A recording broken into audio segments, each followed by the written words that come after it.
ড্রামাটি শুরু হয় এই ড্রামার নায়ক জিসিনকে দেখিয়ে, যে সিসি গ্রুপের প্রেসিডেন্ট ছিল। 2 বছর আগে জিসিন যখন তার গার্লফ্রেন্ডকে প্রপোজ করেছিল বিয়ে করার জন্য, তখন তার গার্লফ্রেন্ড কোনো কারণ ছাড়াই তাকে রিজেক্ট করে চলে গিয়েছিল। এখন 2 বছর পর জিসিন তার এক্স গার্লফ্রেন্ডের খোঁজ পেয়েছে। তাই জিসিন রেডি হয়ে প্রথমে তার প্রেস কনফারেন্সের জন্য বেরিয়ে যায়। তারপরে জিসিন ফ্রি হয়ে তার এক্স গার্লফ্রেন্ড ইউজির সাথে দেখা করতে চলে যায়। ইউজি জিসিনকে দেখে অবাক হয়ে গেলে জিসিন ইউজিকে বলে, তোমাকে আমি 2 বছর পর সেই খোঁজেই নিলাম। তারপরে আমরা ফ্ল্যাশব্যাকে দেখতে পাই জিসিন যখন ইউজিকে প্রপোজ করেছিল, তখন ইউজি জিসিনকে থাপ্পড় মেরে তার মন ভেঙে চলে গিয়েছিল। জিসিন ইউজিকে অনেক খোঁজার চেষ্টা করেছিল, কিন্তু ইউজি শহরটাই ছেড়ে চলে গিয়েছিল। জিসিন এত খোঁজার পর 2 বছর পর সে এখন ইউজিকে খুঁজে পেয়েছে। প্রেজেন্টে সিনে দেখতে পাই ইউজি জিসিনকে বলছিল যে আমাদের ব্রেকআপ হয়ে গেছে, তো তুমি আমাকে কন্ট্রোল করতে পারো না। এটা বলে ইউজি যখন সেখান থেকে চলে যেতে থাকে, তখন জিসিন তাকে ধরে আর বলে, আমি যখন বলবো আমাদের ব্রেকআপ তখনই ব্রেকআপ হবে, তুমি বললে নয়। জিসিন ইউজিকে বলে, তুমি কি ভাবছো, তুমি কি চাইছো সেটা ম্যাটার করে না, আমি যা বলবো তাই হবে। ইউজি জিসিনকে বলে, আমাকে ছেড়ে দাও, আমাকে যেতে দাও। কিন্তু জিসিন তাকে কোনো মতেই ছাড়ছিল না। জিসিন ইউজির সাথে প্রায় জোরজবস্তি করছিল। তখনই এন্ট্রি হয় সেঙের লিড ফ্র্যাঙ্ক লিউয়ের। ফ্র্যাঙ্ক লিউ এসে জিসিনকে ইউজির কাছ থেকে দূরে সরিয়ে দেয়। এই কারণে ফ্র্যাঙ্ক লিউয়ের ফোন সেখানেই রয়ে যায়। ফ্র্যাঙ্ক লিউ প্রথমে ইউজিকে জিজ্ঞেস করে, তুমি ঠিক আছে তো? তারপরে জিসিনকে বলে, তুমি কে সেটা আমার যাই আসে না। ফ্র্যাঙ্ক লিউ জিসিনকে বলে, এরপর কোনোদিন তুমি যদি ইউজিকে ডিস্টার্ব করো তাহলে আমার থেকে কেউ আর খারাপ হবে না। তখন জিসিন ফ্র্যাঙ্ক লিউকে বলে, তুমি এই মেয়েটাকে প্রোটেক্ট করছো যে 2 বছর আগে আমার ভালোবাসায় অন্ধ ছিল। তখন ফ্র্যাঙ্ক লিউ রেগে গিয়ে জিসিনকে মেরে দেয়। তখন ইউজি জিসিনকে বলে, তুমি কি চাও তোমাকে আমি আরও হেট করি? আর বলে, ফ্র্যাঙ্ক লিউ আমার বয়ফ্রেন্ড, বলে ফ্র্যাঙ্ক লিউকে সেখান থেকে নিয়ে চলে যায়। জিসিন ইউজিকে দাঁড়ানোর জন্য বলে, কিন্তু ইউজি জিসিনের কোনো কথা না শুনেই সেখান থেকে চলে যায়। তার পরের সিনে আমরা ইউজিকে দেখতে পাই ইউজি তার ল্যাপটপ খুলে জিসিনের ব্যাপারে সার্চ করছিল। তখন সে জানতে পারে জিসিন সিসি গ্রুপের প্রেসিডেন্ট এবং তার বয়ফ্রেন্ডের অফিসের ইনভেস্টার। ইউজি এটা জানার পর সে সঙ্গে সঙ্গে ফ্র্যাঙ্ক লিউয়ের ফোনে ফোন করে। যেহেতু ফ্র্যাঙ্ক লিউয়ের ফোন জিসিনের ঘরে ছিল, সো ফোনটাও জিসিনই তুলেছিল। আর ইউজি জিসিনকেই ফ্র্যাঙ্ক লিউ ভেবে তাকে বলে দেয় যে তোমার ইনভেস্টার জিসিন, কিন্তু তুমি টেনশন করো না, আমি কালকে জিসিনের কাছে যেয়ে ক্ষমা চেয়ে নেব। জিসিন নিজেই জানতো না যে সে ফ্র্যাঙ্ক লিউয়ের ইনভেস্টার, কিন্তু ইউজির এই বোকামির কারণে সে সেটা জেনে যায়। জিসিন এসব শুনে কোনো রকম আনসার না দিয়ে কলটিকে কেটে দেয়। এইদিকে ইউজি ভাবে সে ফ্র্যাঙ্ক লিউয়ের সাথেই কথা বলেছে। এইদিকে ফ্র্যাঙ্ক লিউ একটি আর্টিকেল খুলে দেখে যেখানে জিসিন আর ইউজি রিলেশনে ছিল সেটা স্পষ্ট লেখা আছে। এটা দেখে ফ্র্যাঙ্ক লিউ ভাবে, সত্যি কি ইউজি জিসিনের এক্স? তাহলে এখন আমার কি করা উচিত? তারপরে আমরা জিসিনকে দেখতে পাই যে তার অ্যাসিস্ট্যান্টকে বলছিল, ফ্র্যাঙ্ক লিউ গ্যালারির সাথে যতগুলো ইনভেস্টার আছে সবাইকে বারণ করে দাও ফ্র্যাঙ্ক লিউয়ের কোম্পানিতে ইনভেস্ট করতে।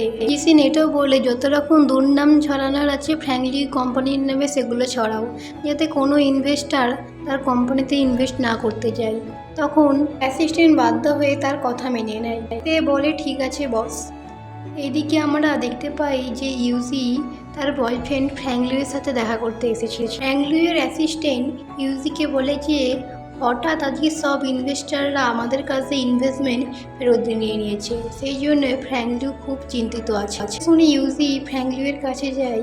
তখন ফ্র্যাঙ্ক লিউ বলে, তুমি কেন এখানে এসেছো? তখন ইউজি তার কাছে ক্ষমা চাই আর বলে যে সব কিছু আমার জন্য হয়েছে। কিন্তু ফ্র্যাঙ্ক লিউ বলে, তোমার জন্য কিছুই হয়নি, তুমি চিন্তা করো না, তুমি বাড়ি যাও। তখন ইউজি বলে, আজ আমি জিসিনের সাথে দেখা করে সব ঠিক করে দেবো। এটা বলে সে সেখান থেকে চলে যেতে থাকে। তারপরে ইউজি বাইরে এসে জিসিনকে ফোন করে। এদিকে জিসিন বাত নিয়ে এসে ইউজির ফোনটাকে ধরে। তখন ইউজি জিসিনকে তার সাথে দেখা করার জন্য বলে। তখন জিসিন বলে আজ আমি অফিসে যাইনি, তো আমার সাথে দেখা করতে চাইলে আমার বাড়িতে চলে এসো। যদি না বললে তখন জিসিন বলে যে তুমি যদি না আসো তাহলে ফ্র্যাঙ্কলিনের নামে আরও আমি দুর্নাম ছড়িয়ে দেবো।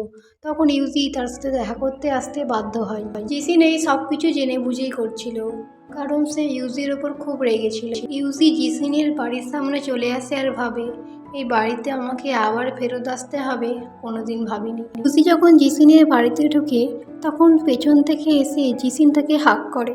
ইউজি তাকে ছাড়তে বলে, কিন্তু কোনো মতেই জিসিন তাকে ছাড়ছিল না। তখন জিসিন ইউজিকে বলে তুমি কি এখনও মেন্টালি প্রিপেয়ার নাই আমার সাথে থাকার জন্য? এটা বলেই সে সেখান থেকে তাকে চাকিয়ে বেডে নিয়ে চলে যায়। ইউজি জিসিনকে বলে আমি তোমার সাথে কথা বলতে এসেছি, কথা বলার না থাকলে আমাকে যেতে দাও। কিন্তু জিসিন তাকে কোনো মতেই যেতে দিচ্ছিল না। তিনি ইউজিকে দেখে আর বলে তোমাকে এখনো কত ইনোসেন্ট লাগছে। তখন ইউজি বলে তোমার দরকারটা কি? তখন জিসিন বলে আমি জানি তুমি কেন এখানে এসেছো। আমি ফ্র্যাঙ্কলিনকে ছেড়ে দেবো, কিন্তু তোমাকে আমার কথা মানতে হবে এবং কিছু প্রমিসও রাখতে হবে আমার। ইউজির কাছে কোনো উপায় না থাকায় সে জিসিনের কথা রাখতে রাজি হয়ে যায়। জিসিন ইউজিকে বলে তোমাকে 2 বছরের জন্য আমার পার্সোনাল চাকর হয়ে থাকতে হবে। ইউজি কিছু ভাবে এবং তার কথায় রাজি হয়ে যায়। তারপরে আমরা ইউজিকে চাকরের পোশাকে দেখতে পাই। এদিকে জিসিন ইউজিকে তার রুলস বলছিল এবং বলছিল তুমি যেহেতু আমার পার্সোনাল চাকর, তো তুমি কোনো ছেলের সাথে দেখা করতে পারবে না, এবং এটাও বলে তোমাকে আমার সব কথা মানতে হবে। তখন ইউজি বলে আমি তোমার চাকর, কোনো রকম গোলাম নয়। জিসিন বলে ফ্র্যাঙ্কলিনকে বাঁচাতে চাইলে আমার তোমাকে সব কথা মানতে হবে। তখন ইউজি রাজি হয়ে যায়। ফ্র্যাঙ্কলিন এটাও বলে তুমি যতদিন আমার কথা মানবে ততদিন আমি ফ্র্যাঙ্কলিনকে কিছু করব না। তারপরে আমরা জিসিনকে দেখতে পাই যে তার ফ্রেন্ডের সাথে ড্রিঙ্ক করছিল। তার ফ্রেন্ড তাকে আটকাচ্ছিল এবং বলছিল তোমার কি হয়েছে, আজকে এত ড্রিঙ্ক করছো কেন? জিসিন তাকে বলে আজকে আমি সেই মেয়েটির সাথে দেখা করলাম যে আমাকে 2 বছর আগে ছেড়ে গিয়েছিল, যে আমার মন ভেঙেছিল, সে আজ অন্য কারোর সাথে রিলেশনশিপে আছে। জিসিনের ফ্রেন্ড তাকে বোঝানোর চেষ্টা করে যে তোমাদের ব্রেকআপ হয়ে গেছে, তো তুমি ওকে ভুলে যাও এবং নতুন জীবন শুরু করো। কিন্তু জিসিন বলে কোনো মতেই না, আমি বদলা নিয়েই ছাড়বো। জিসিন বলে বদলা নেওয়াই আমার প্রধান লক্ষ্য। আমরা ফ্র্যাঙ্কলিনকে দেখতে পাই যে খুব চিন্তিত ছিল। তার অ্যাসিস্ট্যান্ট এসে বলে যে কোনো কোম্পানি আমাদের ইনভেস্ট করতে চাইছে না। তখন ফ্র্যাঙ্কলিন জিসিনের বাড়িতে আসে। ফ্র্যাঙ্কলিন এসে দেখতে পায় যে ইউজি চাকরের মতো কাজ করছে। জিসিনের অ্যাসিস্ট্যান্ট জিসিনকে এসে বলে যে ফ্র্যাঙ্কলিন নামের একটি ছেলে তোমার সাথে দেখা করতে চাইছে। জিসিন বলে হ্যাঁ পাঠিয়ে দাও। তখন ইউজি সেখান থেকে চলে যেতে থাকলে জিসিন তাকে আটকে দেয় এবং সেখানেই থাকতে বলে। তারপরে সেখানে ফ্র্যাঙ্কলিন চলে আসে। ফ্র্যাঙ্কলিন সোজা ইউজিকে জিজ্ঞেস করে তুমি কি ঠিক আছে, তোমাকে কি আবার জিসিন বুলি করেছে? তখন জিসিন বলে টেনশন করো না, ইউজি আমার সাথে খুব আনন্দেই আছে। তখন ইউজি বলে জিসিনের ফালতু কথা শোনো না। তখন জিসিন ইউজিকে বলে তুমি কি ভুলে গেছো তুমি আমাকে প্রমিস করেছো? সেই সময় ফ্র্যাঙ্কলিন ইউজিকে সেখান থেকে নিয়ে যেতে থাকে। আর এখানেই আমাদের এই নম্বর পার্টটি শেষ হয়ে যায়। ইউজি কি জিসিনের সাথে থাকবে না ফ্র্যাঙ্কলিনের সাথে চলে যাবে, তা আমরা দেখব পরের পার্টে।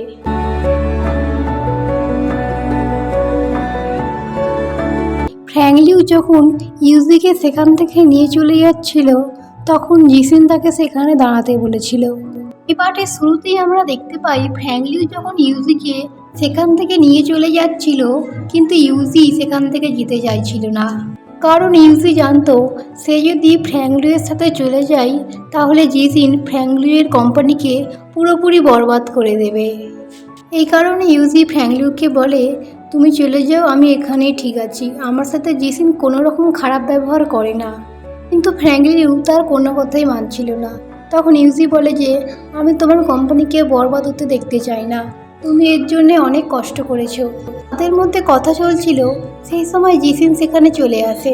জিসিন ইউজিকে এসে বলে তুমি ভুলে যেও না জি ফ্যামিলিকে, তুমি এখন আমার পার্সোনাল চাকর। তখন ইউজি বলে হ্যাঁ বস, আপনার কি হুকুম?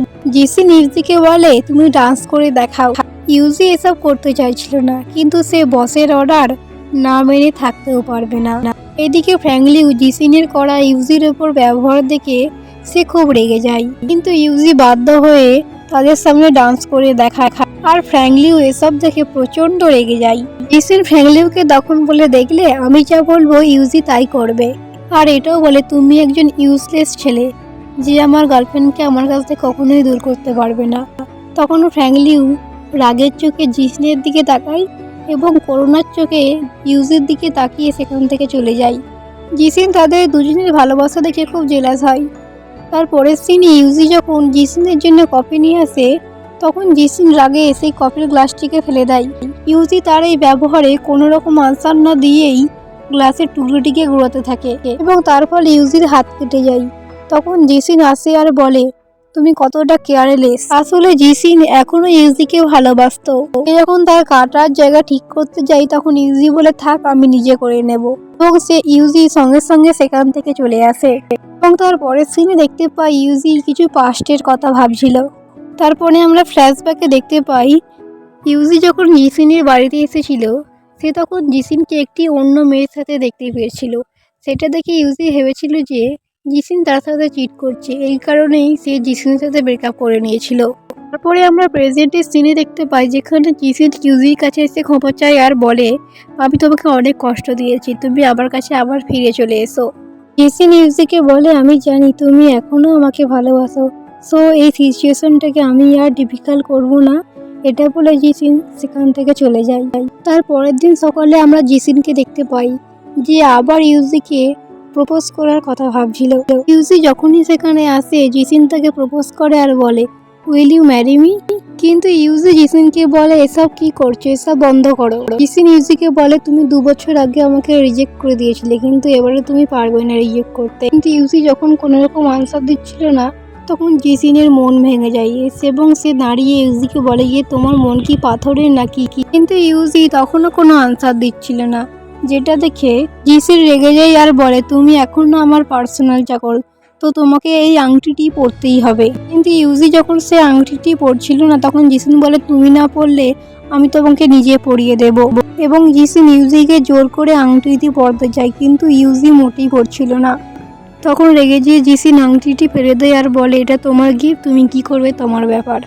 এবং এটা বলে জিসিন সেখান থেকে চলে যায় এবং তার বন্ধু সেই মেয়েটিকে ফোন করে। জিসিন ভাবে সেই বন্ধু অর্থাৎ ছুচুকে দিয়েই ইউজিকে জেলাস করাবে, তাই সে ছুচুকে ফোন করে দেয় বাড়িতে আসার জন্য। তারপরে ছুচু সেখানে আসে এবং তাদের নাটক আরম্ভ করে।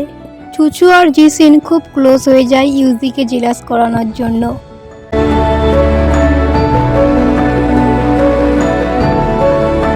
ইউজি এসব দেখে জেলাস তো হচ্ছিল, কিন্তু সে কিছু না বলেই সেখান থেকে চলে যেতে চায়, কিন্তু জিসিন তাকে দাঁড় করিয়ে দেয় এবং সেখানেই থাকতে বলে, যার ফলে ইউজিও সেখানেই দাঁড়িয়েছিল। তারপরে ছুচু জিসিনের আরও ক্লোজ হয়, যেটা দেখে ইউজি খুব জেলাস হয়। জিসিনও বুঝতে পারে যে ইউজি জেলাস হচ্ছে, এই কারণে সে তাকে আরও জেলাস করতে চায়। তারপরে তারা মলে যায় এবং জামা কাপড় কিনে ইউজির হাতে ধরিয়ে দেয়। ইউজি এসব দেখে রেগেতে যাচ্ছিল, কিন্তু সে কিছুই বলতে পারছিল না। তারা যখন বাড়ি আসছিল তখন ছুচু জিসিনকে আই লাভ ইউ বলে, যেটা শুনে ইউজি সেখানেই পড়ে যায়, যেটা দেখে জিসিন বলে, মেয়েটি কত কেয়ারলেস। তারপরের সিনে আমরা দেখতে পাই ইউজি ছুচুর আর জিসিনের কথা লুকিয়ে লুকিয়ে শোনার চেষ্টা করছিল। এখানে জিসিনের বন্ধু ছুচু বলছিল যে আমি আর এই অভিনয়টা কন্টিনিউ করতে পারবো না, কিন্তু তাদের কথা ইউজি কোনো মতেই শুনতে পাচ্ছিল না, যার কারণে ইউজি আরেকটু এগিয়ে আসে তাদের কথা শোনার জন্য, কিন্তু সে সেখানেই পড়ে যায়, যার কারণে জিসিন আর জিসিনের বন্ধু ছুচু তাকে দেখে ফেলে। তখন জিসিন ইউজির কাছে আসে, কিন্তু ইউজি কিছু না বলেই সেখান থেকে চলে যায়। তারপরের সিনে দেখি জিসিনের বোন অ্যাব্রড থেকে চলে এসেছিল এবং সে সোজা ইউজির কাছে যায় আর বলে, তোমাকে অনেকদিন পর দেখলাম। জিসিনের বোন ইউজিকে বলে, তুমি এরকম কেন জামা পরে আছো, চলো তুমি অন্য ড্রেস পরবে, কিন্তু সে বলে কি তোমার ভাই রাজি হবে না। তখন জিসিনের বোন বলে, ভাইয়ের কথা শুনতেও হবে না। এটা বলে জিসিনের বোন ইউজিকে সেখান থেকে নিয়ে চলে যায় এবং তারা পরে ট্রুথ আর ডেয়ার খেলে। সেখানে ইউজিকে আর জিসিনকে খুব ক্লোজ করা হয়, যেটা দেখে ইউজি সেখান থেকে চলে যায় আর সে আগের কথা ভাবছিল কিভাবে জিসিন তাকে ঠকিয়েছে। তখনই জিসিন সেখানে আসে। জিসিন ইউজিকে এসে বলে, তোমার মনে আছে আমাদের প্রথম দেখার কথা? তারপরে আমরা তাদের প্রথম দেখার পার্ট দেখতে পাই, যেখানে ইউজি সাইকেল চালাচ্ছিল এবং সে জিসিনকে ধাক্কা মেরে পড়ে গেছিল। তাদের প্রথম দেখাতেই দুজন দুজনকে ভালোবেসে ফেলেছিল। প্রেজেন্টে জিসিন তার সব ব্যবহারের জন্য ক্ষমা চাইছিল এবং তাকে আবার ফেরত আসার জন্য বলছিল, কিন্তু ইউজি কোনো রকমই আনসার দিচ্ছিল না। জিসিন ইউজিকে বলে, তুমি চলে যাওয়ার পর থেকে এমন একটা দিন কাটাইনি যেখানে তোমাকে আমি মনে করিনি। জিসিন ইউজিকে কতটা ভালোবাসে সে ইউজিকে বলছিল। আর এখানে আমাদের সেকেন্ড পার্টি শেষ হয়ে যায়। আমরা পরের পার্টে জানতে পারবো যে ইউজি আদেও জিসিনকে আবার অ্যাকসেপ্ট করবে কিনা।